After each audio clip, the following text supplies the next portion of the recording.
If you have a really small motherboard, you're mining Ethereum, and all of your PCIe slots are used up, but you just got your hands on a new GPU, well, you don't have to buy a new motherboard, at least not yet. My name is Nicholas Johnson, and this is the Space Warehouse.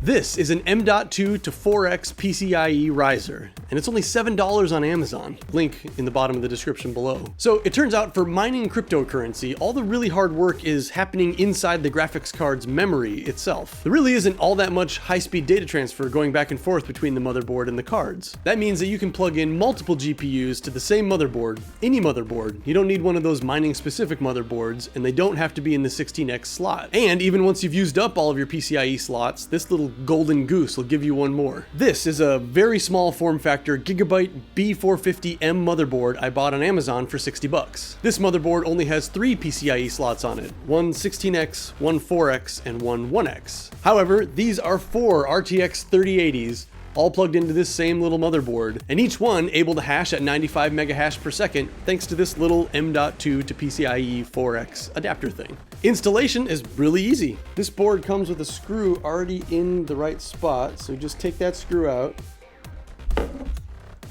plug this little guy into the M.2 slot, and then use that same screw to hold it down. That's pretty much it. You do have to make sure you power it. I already have a cable coming off. It came included with this little adapter that goes to a Molex.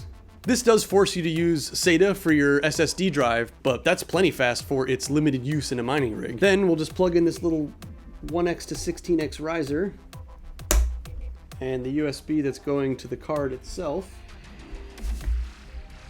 That's it. That's the whole installation. If you're using Windows and the card doesn't show up or doesn't report its temperature or just doesn't work like you know it should, for the most part, just reinstalling the graphics drivers will fix all those problems. Now, powering 4 different RTX 3080s in one spot is not as straightforward unless you've thought ahead and bought like a 1200 watt power supply. I had not done that, so the trick is to use 2 separate PSUs and then fool one of them into providing power with one of these little tester things, or just Google which 2 pins it's shorting out. You can just use a wire. That, and just don't put too much else on this same plug, otherwise you're going to blow the breaker in your wall. That's it! M.2 for an extra GPU.